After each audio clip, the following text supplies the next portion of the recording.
COVID-19 cases does not mean a second wave, but an increase in clusters in some barangays and workplaces. The Philippines is seeing the renewed spike as international scientists ask the World Health Organization to recognize that the coronavirus can spread through the air far beyond 2 meters. But can the country afford another complete lockdown if the crisis worsens? We discuss in this episode of the Chiefs.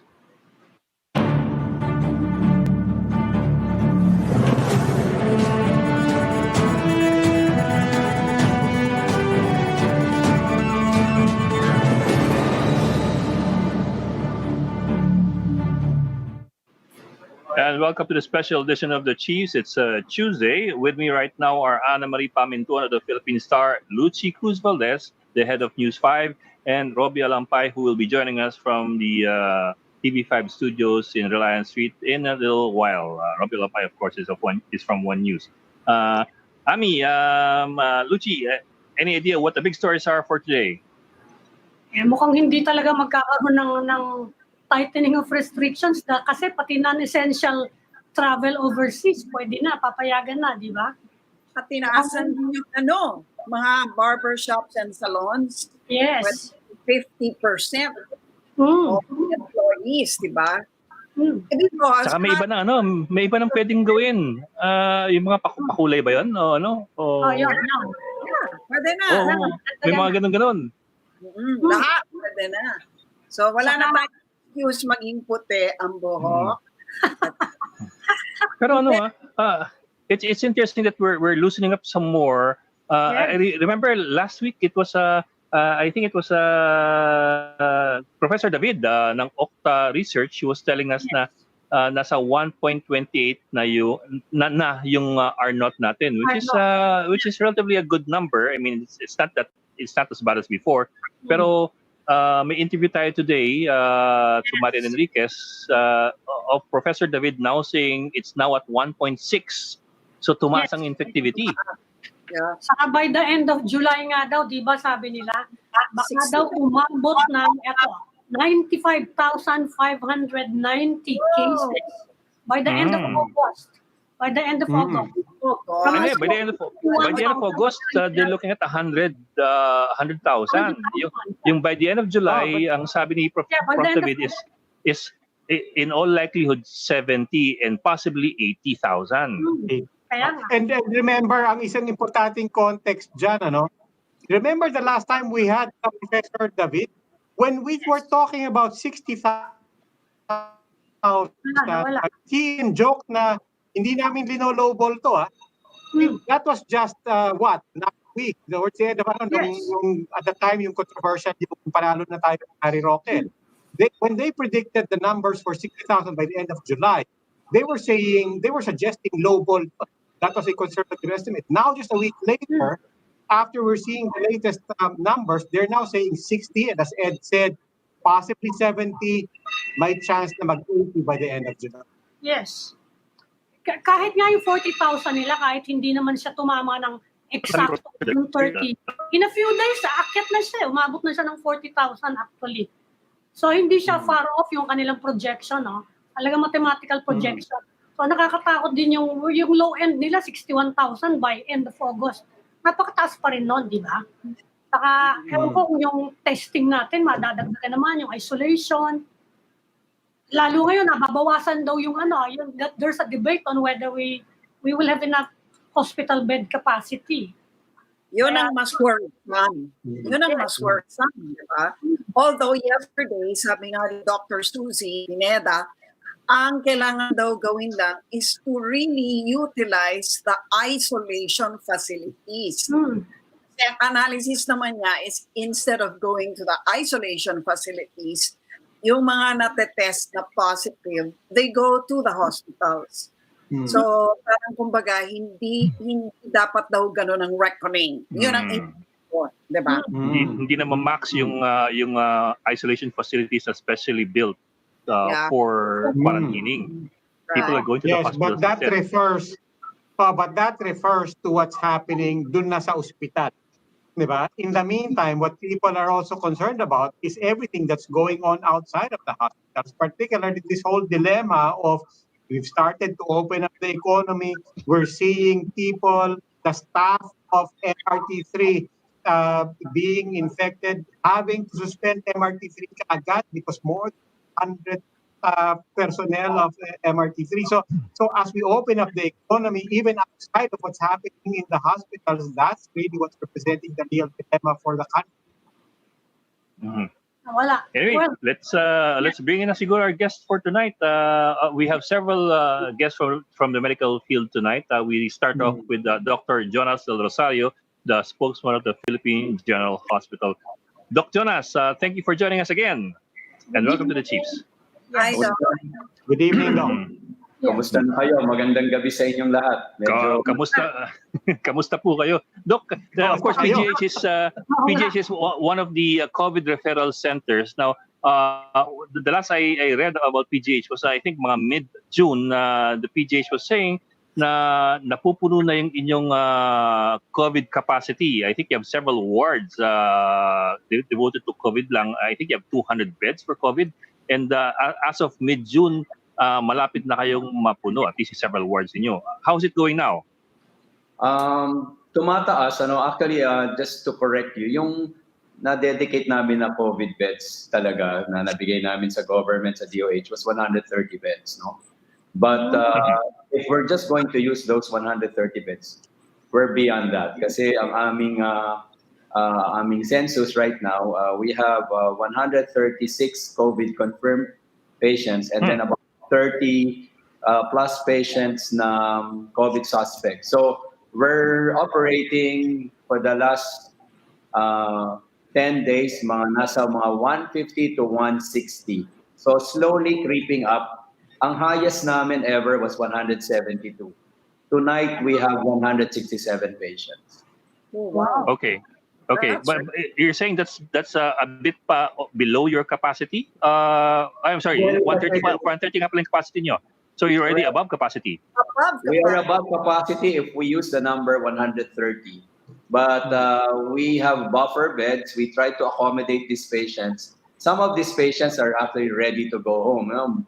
A lot of them are mild already. Some of them are asymptomatic. So in some ways, we're able to transfer them to rooms that are not too demanding of the manpower. But yes, kung 130, we are 100% utilization. But if we use the number 200, just in case we really need those, we're probably roughly about 80% capacity. Doctor, kung kadadagdagan kayo, kasi sabi ng government 30% of capacity of hospitals should go to COVID cases. Kung padadagdagan at gagawin sa inyong 50%, kaya pa ba ng PGH? Kasi napakarami niyo po rin pasyente for other cases, di ba? Kaya ba ninyo? Alam mo, parang hindi na namin willing ibigay yung 50% of PGH sa COVID Yes. Yung 30% nga, malaking concession yon para ibigay sa COVID. As you know, PGH is really a general hospital and nakikita na namin COVID patients namin, dumadating na sila, nag-lift na yung quarantine, medyo nakakagalaw na yung mga tao at nakikita na namin sila ulit, yung mga ina-atake sa puso, yung mga may cancer, mga kailangan ng dialysis, marami sila. So we have pegged as much as possible 130 beds. Yan, talagang nakakommit kami dyan sa PGH, mga confirmed COVID. And so we really need the help of other hospitals. At pati na rin yung sinabi nyo, narinig ko sa inyo, yung mga isolation or quarantine centers, they really have to be active in this decking or facilitating of patients. Kasi sa PGH, luckily, 80% of our patients are mild to moderate. We have patients who probably about 15 to 20% can be transferred already to the quarantine centers. Doon na lang nila itutuloy yung pagpapagaling. Kaya nagkakaroon ng problema kasi hindi. Doc, linawin ko lang yung messaging doon. If karamihan or marami sa mga nag-take up ng capacity ng PGH have mild symptoms, what exactly is the messaging there? How ideally should people be handling their situation kung mild ang symptoms nila? Well, these patients are mostly moderate when they came in, and they are now getting better, no? So Okay. we usually get patients who are moderate to severe. And Okay. the good thing about COVID is about 85% really will recover and they will be sent home, no? Now, the average hospitalization of a COVID patient is at least about 10 days. 10 to 14 days. So minsan, we feel like, let's say day 7 na, medyo malagaling na, halos naghihintay na lang nung day 10 or day 14. Pwede na sanang saluhin niya ng mga quarantine centers. Because that's going to happen. Then we unload PGH of those mild cases. We are now open again for the moderate to severe ones. So may ethics ba dyan, Doc? I mean, is it right for you to actually recommend the transfer of a mild to moderate symptomatic patient to a quarantine facility if you feel that it's safe enough already? Or is there something in your ethics that actually prevents you from doing that? No, I think the mandate of the quarantine centers is to take care of the asymptomatics to the mild. No, siguro yung moderate to severe sa hospital pa rin yan because they do not really have the full capacity, and God forbid something happens to these patients, whether they deteriorate again or baka mamaya magka-problema. Yan medyo kinakabahan yung mga quarantine centers dyan. So really what has to happen is a dedication, sort of like an agreement between a hospital and the quarantine centers, so that the quarantine centers will not feel like you're dumping your patients to us and we're not equipped. So para ba ang dapat mangyari, the hospitals will be willing to send some of their doctors sa quarantine center, or at least nira-round siguro ng hospital kahit paano para alalayan yung mga quarantine centers. If that's going to happen, then that frees up a lot of beds in the hospital. Yeah. So who's going to facilitate a memorandum of agreement of sorts, no, between hospital and quarantine facility? Is that something that that has been initiated, in fact, or recommended at the very least? We have raised this issue to the IATF, at we're now trying to have a MOA, and some other hospitals I think will be following suit with the quarantine, let's say PICC or the one in Ninoy Aquino. Alam mo, iba din ang kanilang mga mandate. For example, we learned that at PICC, they would like to get patients already what we call in their step down or just really recovering from a hospital. While yun naman palang Ninoy Aquino, the patients that they would like to get are community, are asymptomatics or mildly symptomatic na nag-positive dun sa community. So we have to figure out paano yun kasi, but most of our patients obviously are coming from the hospital. So PICC ang malamang napuntahan namin. And we understood their concerns. They want some backup from us kasi yun na nga, dahil siguro undermanned din sila. Tsaka hindi pa rin naman talaga sila sanay na mag-alaga ng mga may COVID. What does the patient attorney say on it? Just wondering, if I were a patient, do I have a say on whether or not I want to be transferred to a quarantine facility? That's a very good question. And in fact, yes, that's actually another hurdle that has to be overcome because yung mga pasyente po namin sa PGH, when we tried transferring them to the quarantine center, yung iba po sa kanila tumanggi. Siguro dahil they feel more comfortable, they are in the hospital, that's one. Siguro sanay na sila sa environment and the people that they are with.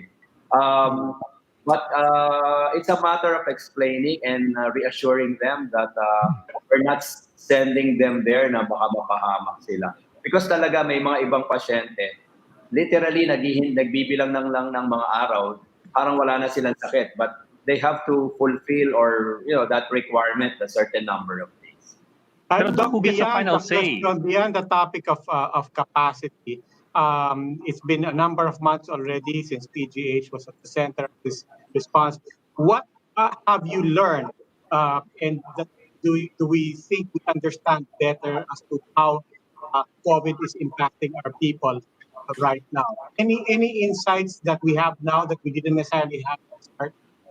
Well, the way that we treated our ICU patients when before everybody was aggressive in trying to put them in the ICU and intubate them, put them in hook them into a ventilator. We have shied away from that over the past 3.5 months.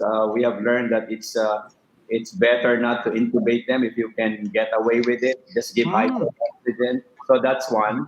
Second, it's still very important to keep an eye on those vulnerable patients. That, the elderly with comorbids, hypertension, heart disease, kidney disease, lung disease, those who are overweight, even in their mid 50s, they can be in trouble. And so, with that, I think these people are the ones that needed to be isolated, if ever, or restricted in terms of mobility. We have a lot of patients who are really able to recover. No, we have a lot of young asymptomatics. You know, we tested our healthcare workers. We have about we tested about 5,000 of our healthcare workers, employees of PGH. We tested them.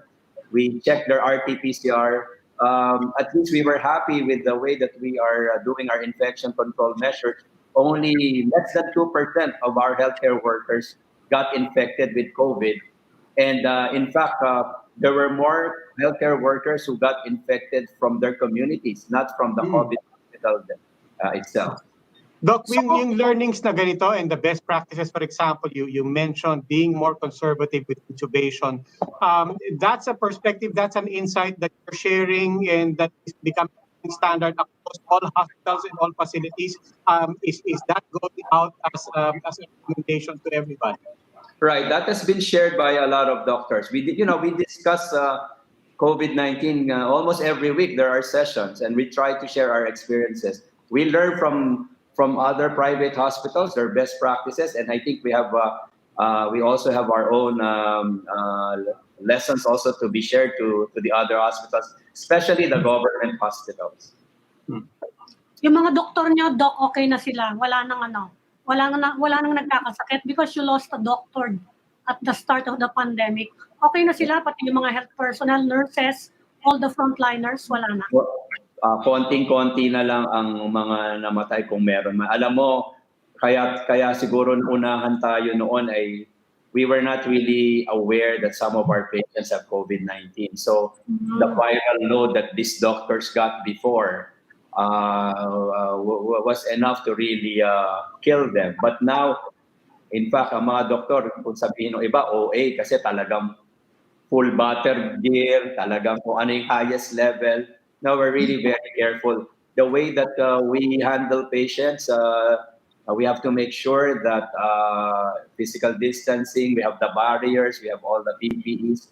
And then when we do operate, then if we need to, let's say there's a procedure, we have to test them first before going into like an operation, unless it's really an emergency.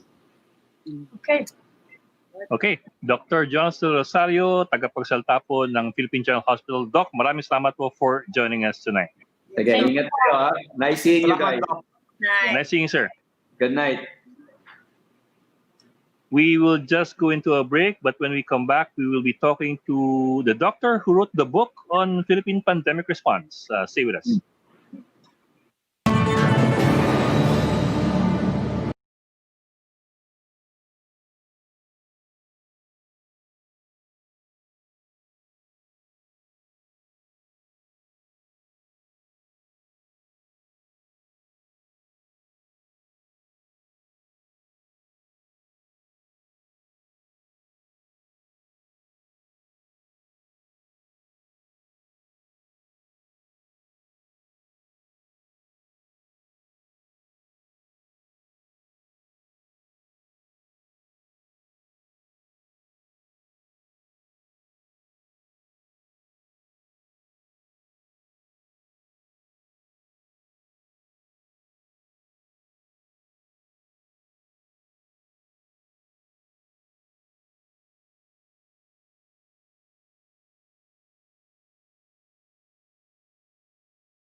Welcome back, the Chiefs here on One News. Joining us in this conversation is public health consultant Dr. Troy Gepte. Good evening, Dr. Gepte. Welcome again to the Chiefs. Hi, Good sir. Hi, evening, Tom. Richie, Ami. Good evening, Yes. Robbie, Okay. and nice to be here again with you. Yes. Okay, Doc. Now, with everything that's going on, what's your assessment in terms of starting to open up the economy? Is it too early? Is it inevitable? What's the mindset of public health experts right Yep, I think we've heard a lot of times na no, sa media that our quarantine parang processes and procedures are among the longest yata, if not maybe the longest. But Yeah. I think we were really trying to calibrate ourselves if we can really have that kind of readiness, especially among our local government units. Kaya ang ginagawa natin ngayon yung national level, we'll really have to face that very, very hard issue of trying to open up our economy, our country to business opportunities, to travel, although in a limited scale.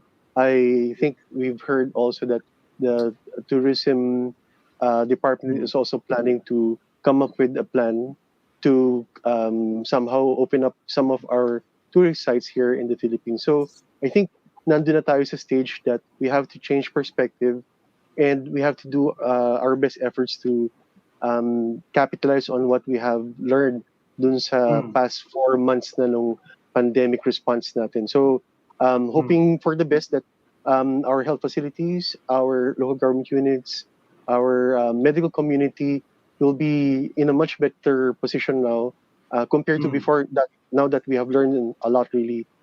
Yes, but And yeah. knowing that we have no vaccine yet, we really have to rely on these measures that we have already in place. Yes, but Doc, speaking of measures, over the past 4 months, we've been introduced to so many terms, from the most basic to number of infections to number of deaths. We were introduced to R naught. We're now being introduced to positivity rate and so on. What are you looking at? What for you is are the most important metrics right now to give us a real idea on? I think we really have to concentrate on two things dun sa ating pandemic response. Overall, we have our surveillance and it informs us kung saan yung lugar, kailan nangyayari ito, at sino yung mga tao na maaring naging affected dito sa COVID.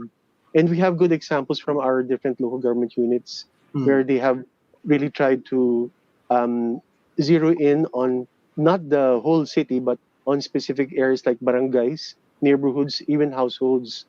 So nagko-cross pollinate tayo with other LGUs to learn from their good practices. Having said that, yung sa surveillance, we also need to firm up our response. Yung response natin is basically very, very straightforward. We identify the cases, find their contacts, try to quarantine those contacts, and for the cases, we put them in quarantine, either at the home or in the quarantine facilities. Yung mga temporary treatment and monitoring facilities natin.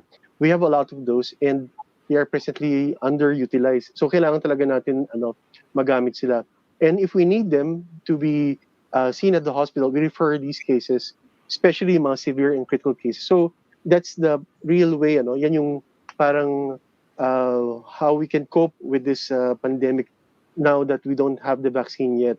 We really just have to have those measures in place and wag tayo parang pagpakakampante, not just in our homes or neighborhoods, but pati sa workplaces, mga business establishments, commercial establishments, and ang pinaka-importante ngayon that we really need to monitor yung nangyayari doon sa transportation sector. Kasi yung problem natin doon sa kumpul-kumpulan ng mga tao, pila-pila, kailangan talaga magawa natin ng mabuti ito at talagang mag-iingat ang ating mga kababayan dito sa mga paglabas natin.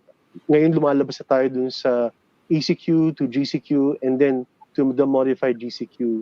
And hopefully, we can make people go back to their work.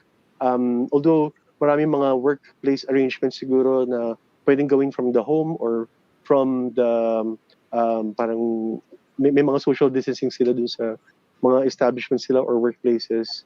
And I think we're really in a better place now. Kailangan lang natin to see how it goes. Definitely, there will be other LGUs that will be in a parang improved state compared to the others. So kailangan alalay tayo dun sa mga medyo nakaka-catch up pa, especially in those areas in other parts of the countries na nagkakaroon na ng mga kaso na nare-report. Those LGUs or provinces or cities na nakakatanggap na ngayon ng mga returning OFWs and locally stranded individuals. So that's the thing. The surveillance and the response is key to how we will succeed in forming our plan to cope with this pandemic. Doctor, wala pa ring vaccine, ano? And there was a study na ni-report today, reported by the Lancet. It was published in the Lancet na mukhang yun daw yung antibody hindi tumatagal daw na nagdi-dissipate. This was a study in Spain. Kaya baka daw hindi magkaroon ng herd immunity. Anong implication natin sa mga responses natin? Kasi yung tayo, nagpa-plasma donation na nga tayo because of the antibodies. Nawawala daw ang baba-baba daw ng antibodies sa Spain. Thanks, Ami. Important yun, yung marami kasi mga research studies, mga initial vaccine studies and trials that are being done. And there are a lot of candidate vaccines na kailangan natin makita kung effective sila or not. Pero importante yung kung dumadami ba yung antibodies for us to have an estimate or parang a gauge of kung magkakaroon ng long-term protection. Otherwise, it's like the seasonal flu. Kailangan magkakaroon tayo ng regular vaccination for this COVID-19.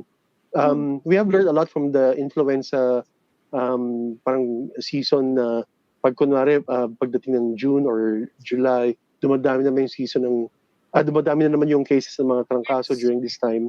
So baka ganun din. We have to see kung we'll have to give booster doses for COVID-19 kung magkaroon man tayo ng vaccine. But it's still a little far away pa yan kasi we have to ensure na hindi lang siya effective but safe based on what our experiences are dun sa mga vaccines from the past.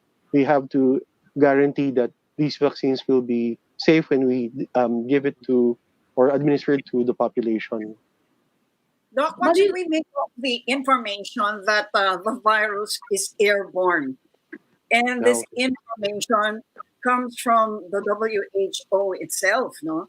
Isn't that alarming, especially as we see the numbers rising, and yet there seems to be no move, at least at the outset, that we're going to go back to stricter quarantines, no? So how should we take that information? Yes, I think we have been doing well with our advisories for wearing masks, maintaining the physical or social distancing when we are outside. When it's impossible talaga, it's really important for us to wear those masks, at least to have that barrier or that kind of protection against the virus. So, kailangan lang talaga natin isipin na pwedeng malapitan, pwedeng maging airborne. There's a lot of studies now, a lot of information that we really need to assess kung sustainable ba yung knowledge natin about yung how we can protect ourselves against yung possible airborne transmission. They're still trying to, as far as I know, they're still trying to determine kung if it's widespread or it's in special circumstances like in the hospitals where we have yung tinatawag ng aerosolization, nagiging aerosol yung virus or yung pagkalat ng virus kasi dun sa mga procedures na ginagamit nila like the suctioning and sa paggamit ng mga ventilator. So it's something that's still something na kailangan pang gawa ng studies and ma-establish natin yung evidence for this. What about the projections? Like we were just talking about it earlier, no? There's a projection that we might reach 100,000 by the end of August and maybe even upwards of 60 or 70,000 by the end of this month. How should we take that, given that the government is set on maintaining the quarantine levels at this time?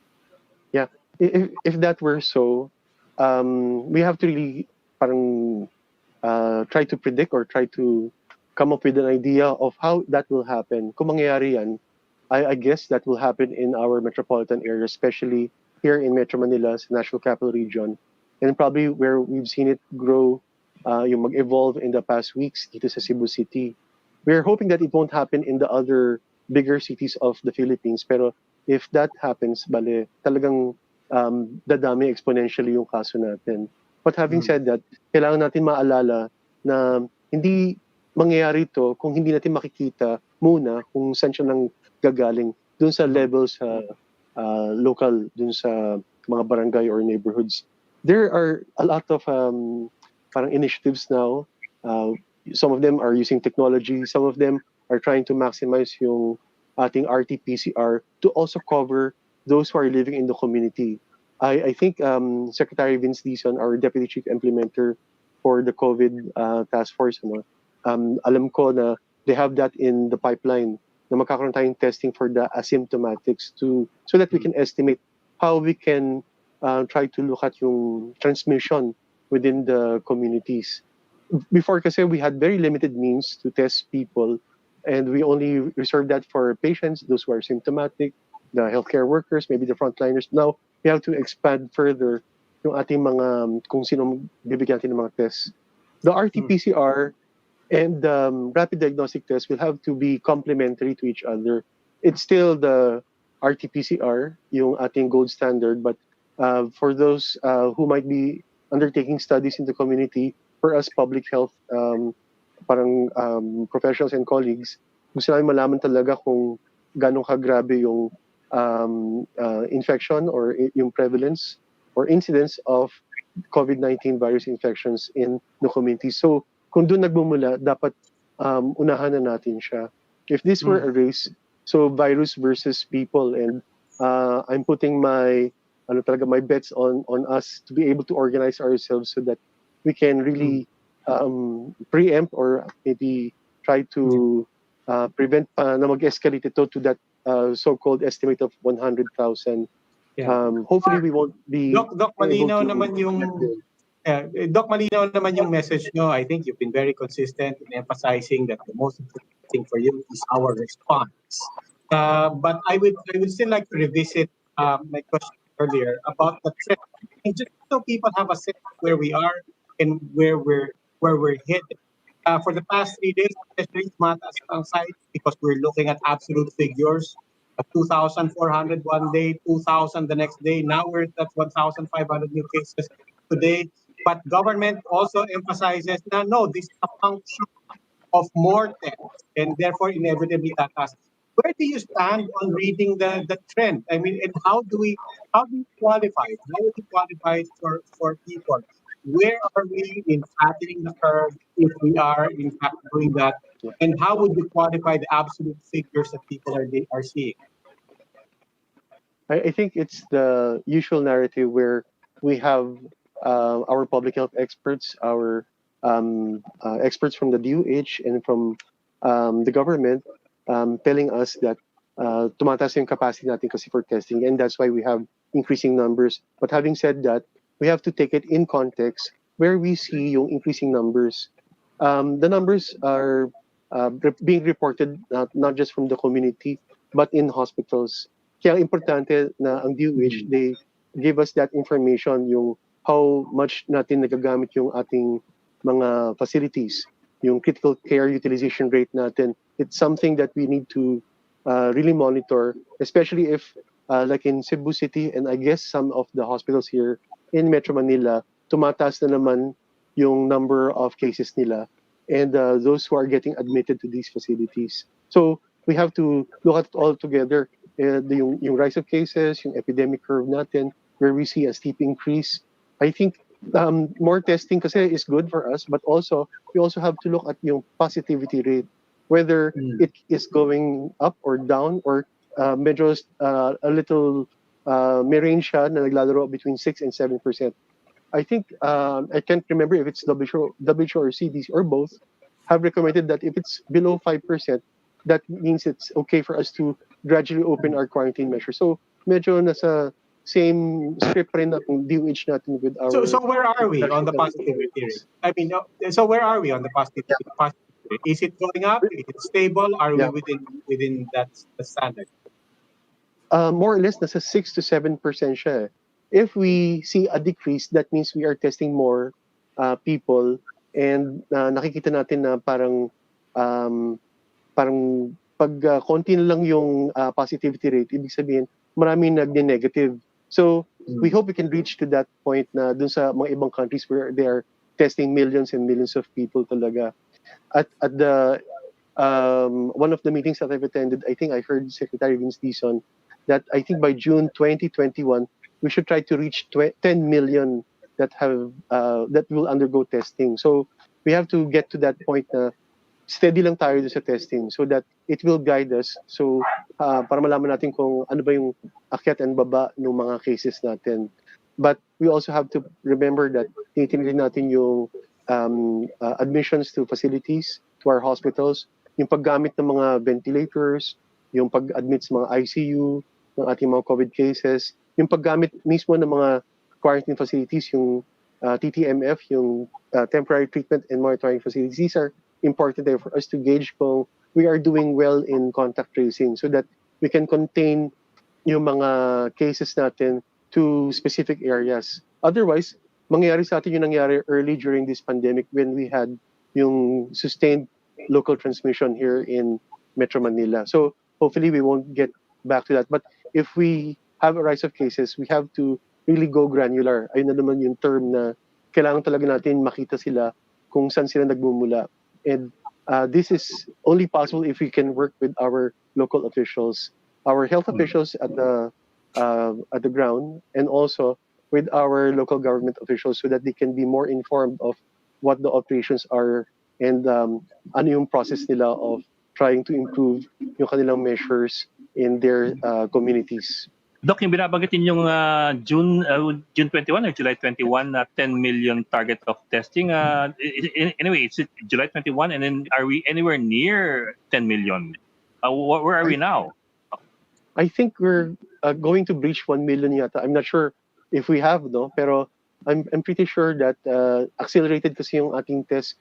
We have all instrumentalities yata of government helping talaga sa testing. And it's also in partnership with the private sector, with our international health agencies, our partners, to guide us kung paano ba natin masusustain ito. Kasi nag-accelerate tayo kasi with the testing. We have a lot of labs, nasa around 70 laboratories na yata tayo na accredited. And remember, before we only had like RITM and quite a few laboratories lang. I think we only had 5 at the initial, na yung pag-mount natin response. So, kailangan talaga natin, i-sustain 70 labs and plus more pa. Kasi dadami pa yung capacity natin dapat in the provinces. So, we have to have that kind of network. And I think I need to emphasize then that important yung reporting.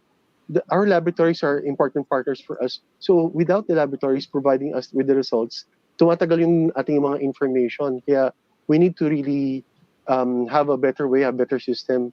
And I think they're addressing it now also, yung tungkol dun sa information systems nila. Mm-hmm. Doc, one more question, Doc. Earlier we were talking to Professor Guido David of UP Octa Research. Of course, he's not a doctor, he's a mathematician. But last week he was saying kasi na yung R0 natin nasa classico somewhere around 1.28. But today, in an interview today with the News 5, ang sabi ni Professor David is now at 1.6. I'm wondering if you're getting the same numbers. And secondly, I'm wondering how you look at that number, if that is a correct number. Is that a number to be worried about? Yeah, yung R0 kasi is, as we already know, it's a way for us to see kung talagang dumadami ba yung infection. Apo. If the R0 is 2, parang dumodoble yung kaso. Pero if it's less than 2, kung nari 0.6 siya, so parang magkakaroon pa rin ng transmission. If it's 1, so at least parang paisa-isa lang. Sana kung pwedeng less than 1 eh. Pero yun, kailangan talaga natin makita kung sustained ba yan. Much like yung positivity rate, there's a variation over time. We have days where it's higher, we have days where it's lower. Yung 1.2 or 1.6, I guess it might vary. So it's important for us to keep it there. And if possible, papabayin pa natin siya. But as in any kind of analysis, ginagawa natin dapat ito not for the entirety of Metro Manila or for the regions like in Region 7 or here in Metro Manila sa National Capital Region. We have to look at the R-naughts at dun sa pinapakita rin ni na Dr. Guido na maybe at the city level. And then let's see whether over time we have to compare it from this week to the past week and to the succeeding weeks kung na-maintain ba niya yung ganung numbers. So there has to be a lot of effort in this. We have a lot of analysts, data scientists. We have our statisticians, epidemiologists, mathematical modelers to help us interpret all of those figures. But if it's overall, I would assume na may 1.6, maybe higher, 1.8 pa for some. And then there are some that might be at the lower level, so 1 or 1.1 lang. So the variation is there, and we just have to see whether we can address the problems as they arise. Ang problem kasi sometimes ang attack natin pangkalahatan eh. And when it's that way, kung generalize, our efforts will be parang spread out and it might be too thin dun sa response natin. So we have to be effective and efficient, Ed. Okay. Well, Dr. Troy Gepte, I suppose we could call you the country's top epidemiologist. Oh no. Maraming salamat po, Doc. Thank you for joining us, Doc. Thank you. Thank you. Thank you, everyone. Stay safe po. You too. Well, we will just go into a break. Please stay with us.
Welcome back to the Chiefs. We're now in the final stage of our conversation. And joining us now is Health Undersecretary Maria Rosario Vergeire. Good evening, Usec Vergeire. Good Evening evening po. po. Can you hear us Good evening now? po. Good evening Yes. po. Okay. Clarify lang natin kasi there's a lot of confusion about the state of our critical healthcare facility. Do we have enough beds? Yun ang pinag-aawayan eh. Yung meron ba tayo daw enough ICU beds, enough general isolation beds? Ano bang status natin ngayon? Yes, ma'am. I just like to make it clear, no, because yesterday there has been this reports coming from hospitals that they are in full capacity. So Yes. what the Secretary of Health did was we called for a meeting among the different hospitals in Metro Manila, and we wanted to clarify this issue. So first, we'd like to clarify that if a hospital will declare that they are in full capacity, this is with regard to the allotted beds for COVID. Mhm. And this is not the entire hospital because people are panicking and thinking that there are no beds anymore available in our hospitals in Metro Manila. So when the Yes. secretary discussed this with them, we found out that some of our hospitals in Metro Manila cannot really comply with this standard of 30% that has to be allocated with regard to their beds in the hospital. There were a lot of reasons, and these were all understandable. Like for example, if you need to have the 30% allocated beds, no, based on your authorized bed capacity, you need to close down a unit. Which, for example, if that unit previously contains 10 beds, you can only put there 5 beds now because of physical distancing or the distance between the beds. So these were the things that were discussed yesterday, but we are clarifying that our hospitals still have available beds, isolation beds and ICU beds, and also mechanical ventilators are still available within Metro Manila. Mhm.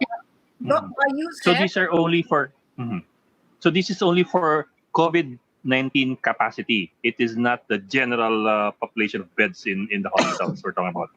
Right, right. And in fact, the Chinese General Hospital and even St. Luke's Center, a medical center, has issued these statements last night and this morning where they were clarifying the internal memos that they have sent to their staff, which apparently leaked out.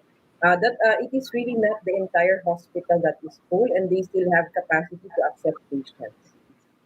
on the other hand, you said we just interviewed Dr. Jonas Rosario of PGH, and he confirmed actually that as far as the COVID bed capacity is concerned, they've actually already uh, allotted more than the 30% share that they have committed for COVID. So, in short, even the utilization is already at max, if not over max. Yes, ma'am. Actually, we have to understand that because PGH is a COVID referral hospital. We have assigned 3 hospitals in Metro Manila at the outset of this response to become our COVID referral hospitals. These are PGH, Lung Center of the Philippines, and the Jose and Rodriguez Memorial Hospital. So definitely more patients will be going to them, and definitely they will be receiving referrals coming from other hospitals within the metropolis. So ito po yung estado. Kapagka ang PGH po lang center, talaga pong lagi po yan, meron tayong to the max sila because they are COVID referral hospitals. But what is good here would be they have surge capacities. They can expand progressively, not just the COVID referral hospitals, but the other hospitals as well. They were instructed by the secretary that if and when there would be increasing cases, that they have to expand and have additional 20% surge capacity. Okay. Ma'am, while you're here, maybe we could take advantage of your presence to clarify some things happening in Metro Manila, particularly with specific cities. You have clarified, for example, an earlier report that identified Marikina, Muntinlupa, Makati, and as emerging hotspots. You've said it's not true. At the same time, we take note that in a clarification, you also said that you are closely monitoring the situation in Quezon City. Where are we right now with regards to these cities? I'm just to clarify it for Yes, sir. Actually, last night I had to apologize because it was included in my script yesterday regarding this four cities that when we tried to verify, it was a month ago na data. So we had to apologize to our city mayors, and also we had to rectify last night. So it was really that these cities were really not on that top list of where cases are increasing. And actually, the three cities had decreasing numbers. That was Marikina, Muntinlupa, and the other one. Now for Quezon City, we just said that we are closely monitoring because they still have this number of cases that has to be really monitored. Along those lines, Usec, can you assure the public that we're not at a point where we're seeing an emerging second wave? Um, we are not saying that we are already having that second wave. We are just saying that numbers are increasing and we are not going to deny that. We have increasing trend of numbers since about 3 or 4 days ago. And then when we started analyzing our numbers, this increases was really started in the middle of June, starting with what happened with Cebu and then with the other regions that are slowly having cases. And now in Metro Manila also, we have observed and noted that numbers are also increasing. So numbers are increasing, but we really cannot say yet that this is a second wave.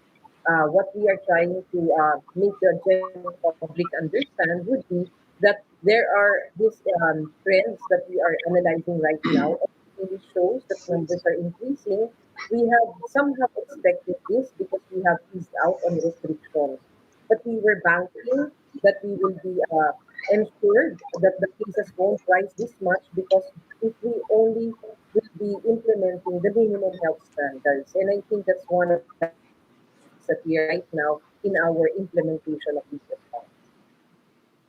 Well, Is there any concern in the DOH that the economy might be reopening too quickly? Because there was a spike in cases, for example, in the MRT3. You need mass transportation for the revival of the economy. Is there that kind of concern among DOH officials? Oh, well, when we look at this, ma'am, when we try to give recommendations and discuss it with the interagency task force, it would always be not just health, but we are also looking at the other sectors as well. And part of that would be the economy. And one of the things that we have considered very well when we tried to recommend the easing of restrictions in some parts of the country was people now are getting ill, not just from COVID 19, but also from the effects of having no food on their plates. So that's one of the reasons why we needed to have that kind of recommendation. Although one of the safeguards that IATF has provided would be there would be this authority of our local government units if they find that a certain area in their locality will have increasing cases, that it can be, no, that they have that authority to lock it down so that we can contain the transmission. Hmm. Ma'am, yung binanggit po ninyong you've noticed that people are also getting ill from not having food on their plates. Can you be a bit more specific? Can you elaborate? What exactly are you talking about? What kind of illnesses and by how much? Yes, it was pointed out to us, and even if even within DOH, we were discussing, no, before the COVID-19 pandemic started, we already have about 30% of children who are stunted, and we Mhm. have much also who were malnourished. So we were Mhm. thinking and we're monitoring, and we do not want that this be aggravated further because we all know that when you are malnourished or a child is malnourished, you are very you have that high risk, no, of getting other Opo. diseases. So that is Mhm. one of the things that has been considered during that discussion. Mhm. But have you Ma'am, noticed any speaking of significant increases in those numbers? We are still trying to analyze that based from the reports that had been given to us. We will be giving information in the coming days. Ma'am, speaking of things that can aggravate and that are being aggravated, we are already in the rainy season. As we know, with the water In the wet conditions, we get a lot of seasonal problems as well. How are we braced and ready for all the things that we usually anticipate during the rainy season, given how burdened our health sector is? Yes, sir. Actually, when this response started, one of the things that we made sure of was that essential services would still continue. That's why our goal in this response is to reduce COVID-19 related deaths and non-COVID deaths. Meaning, our essential services has to continue specifically for those priority programs that we have, and that would include these programs that really would have this kind of increases during rainy season, like dengue program and the other waterborne diseases, leptospirosis. So our programs are there. It is being implemented. We are educating the public regarding this matter so that we won't have other complications or other illnesses that would be increasing aside from this COVID-19 that we have right now. So essential services are there, and we are hoping that people are also accessing the services aside from the COVID-19 services that we provide. Usec, do you find a bit more difficulty in conducting contact tracing, especially in places like the MRT3, where you will have the cashiers themselves, I believe, or some of them, are the ones who actually were found positive. So these cashiers were the ones who actually directly had contact with passengers. Uh, when I just think about the contact tracing in that kind of magnitude, you're talking public transport and so many passengers that may have been infected. How do you address that contact tracing challenge of something like that? Yes, Lucia, we are not denying it. It is really a challenge for us, no. But one thing that I like to inform everybody that contact tracing now is being led by the ILG. But of course, our local health officials are also helping, and we are also providing guidance. One of the things that we saw that could really help us in this kind of situation would be to announce that the MRT already has this number of people who were affected, and these were the people who were assigned in this specific work or task in the MRT. And so that people will voluntarily isolate themselves whenever they have symptoms or experience symptoms, or would voluntarily call the hotlines of DOH and DILG so that we can be able to identify them, and we will be able to continue on with our contact tracing. But yes, we cannot deny that it is really a challenge for us. It's like how are our other health programs, like the immunization, they need to follow a certain schedule, di ba? And parents are worried about bringing their children to immunization centers. Ano yung impact ng COVID to our immunization program, for example, for measles, for the childhood illnesses? Yes, ma'am. Actually, even before COVID-19 started, we already were having issues with our immunization program, specifically this program that we have for our kids, no, the infants, the less than 1 year olds. And now that the pandemic has started, no, and we have this kind of situation, we are already again, no, facing this kind of challenges.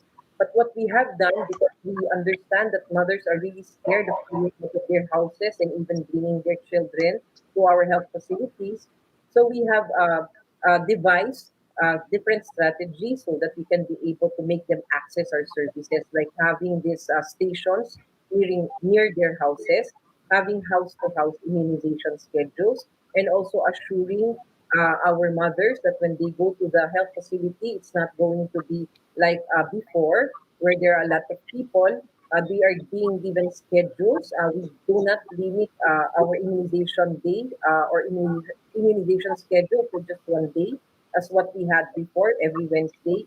We now have different days to provide immunization for the children, so that it will be more accessed by the mothers, and immunization rates would also increase.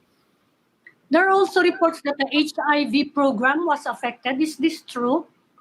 That Because is pandemic. ma'am. Yes, ma'am. I'm sorry. We already have provided that information this afternoon in our presser because people were saying that because the antiretroviral drugs were included in the solidarity trial that we are going to have this shortage. No? So I like to inform the public we do not have any shortage of these ARVs or the antiretroviral drugs for HIV because we have procured and stockpiled and we have stocks until next year. And we also have other procurements for this kind of drugs. Now, this access of people with HIV, what we did at the outset was to give our HIV patients a stockpile of their drugs, no? So that they do not have to go every month to the facilities where they get their drugs, so that there would be minimal going out of these HIV people because we know that they are immunocompromised and they are vulnerable. So we wanted to take care of them by giving them 3 months or up to 6 months supply of their drugs. At this point, if you put together the hospitals and the quarantine facilities, where are we in terms of reaching the critical care unit metric that we have set as a standard for saying that, well, we should, tighten quarantine levels again? Yes, right now we are at that moderate risk when we talk about our critical care resources.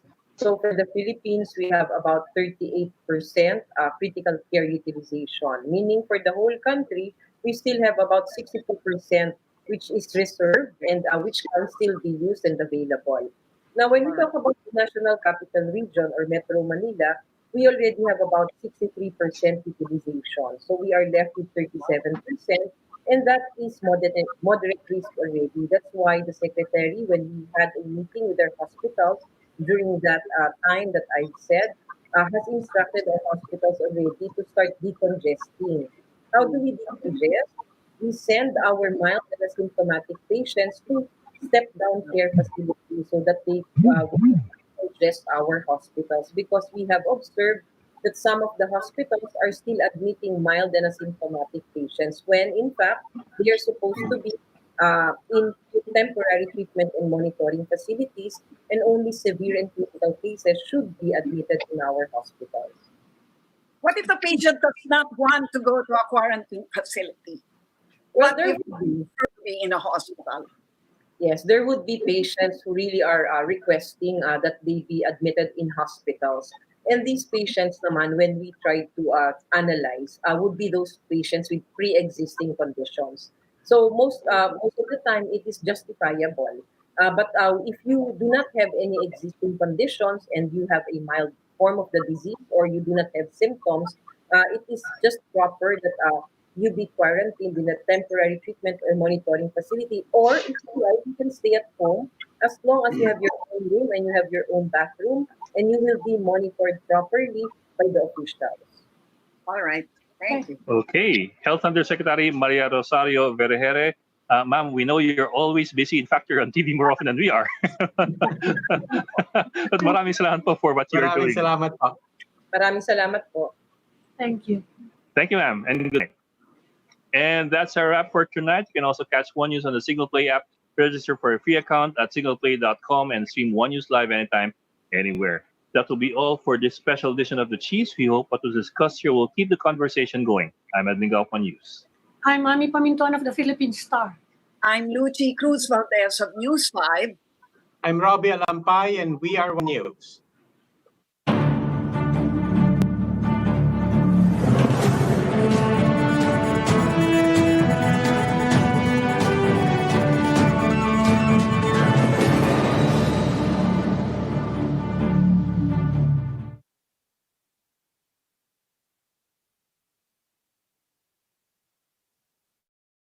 Crew were also detained. PCG assures two things.